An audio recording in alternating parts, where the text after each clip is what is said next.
Oh, thus be it ever, when free men shall stand between their loved homes and the war's desolation. Blessed with victory and peace, may the heaven-rescued land praise the power that hath made and preserved us a nation. Then conquer we must, when our cause it is just. And this be our motto, in God is our trust.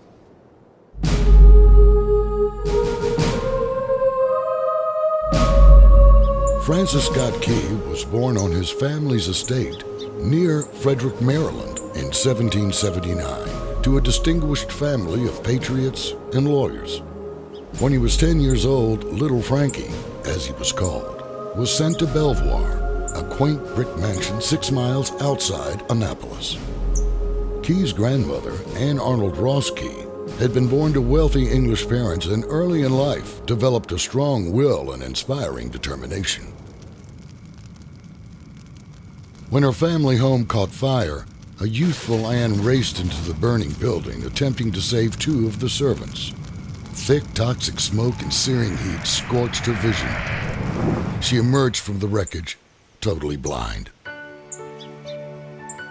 Anne's courage and faith never faltered in the long life that followed, and as young Frankie sat reading to her in the hard-polished wood parlor at Belvoir, he couldn't help but be influenced by her incredible resolve and devotion to God.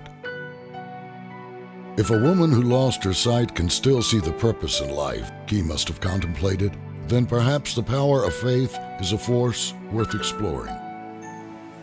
Over the next 7 years, young Frankie received an excellent religious as well as liberal education. At St. John's College in Annapolis, he studied Latin, Greek, mathematics, and navigation. But his special interest was poetry, and throughout his life, Key would use his natural gift to court lovers, celebrate friendships, and express a deeply felt religion.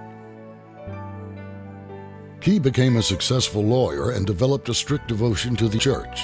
He conducted family prayer twice a day, taught Sunday school, and wrote an essay examining the connection of literature to religion. He even considered entering the ministry. But by 1814, the War of 1812 had reached its climax. The British destroyed Washington, leaving the capital in flames as they drove north, threatening the port city of Baltimore. When his friend, the eminent physician William Beanes, was captured for imprisoning 3 of His Majesty's soldiers, Key and a prisoner exchange agent were sent to negotiate Beanes' release. Under a flag of truce, Key and the agent, Colonel John Skinner, met the British fleet in the Chesapeake Bay, near the mouth of the Potomac. The negotiation was successful. The British agreed to release Dr. Beanes, but they did not permit the negotiating party to leave. The fleet was preparing an attack on Fort McHenry, a tiny star-shaped fort protecting Baltimore. Key, Skinner, and Beanes were confined to their sloop under the guard of a frigate. In the early twilight of September 13th, in the midst of a torrential rainstorm, the mighty English fleet opened fire on the much smaller American fortress.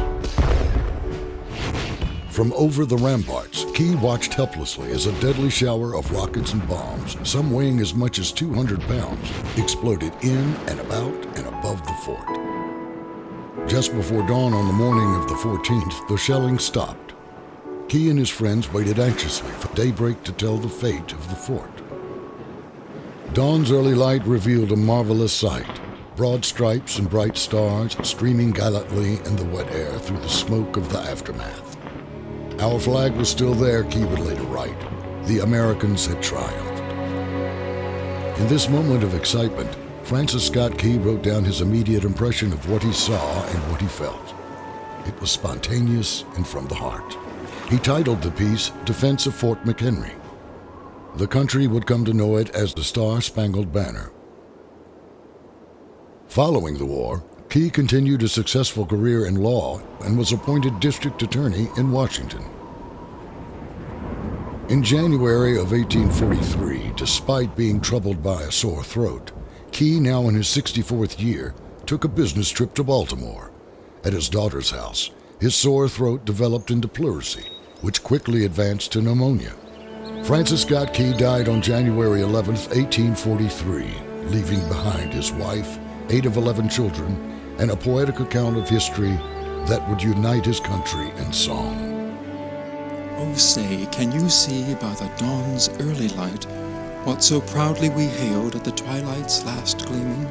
Whose broad stripes and bright stars through the perilous fight o'er the ramparts we watched were so gallantly streaming? And the rocket's red glare, the bombs bursting in air, gave proof through the night that our flag was still there.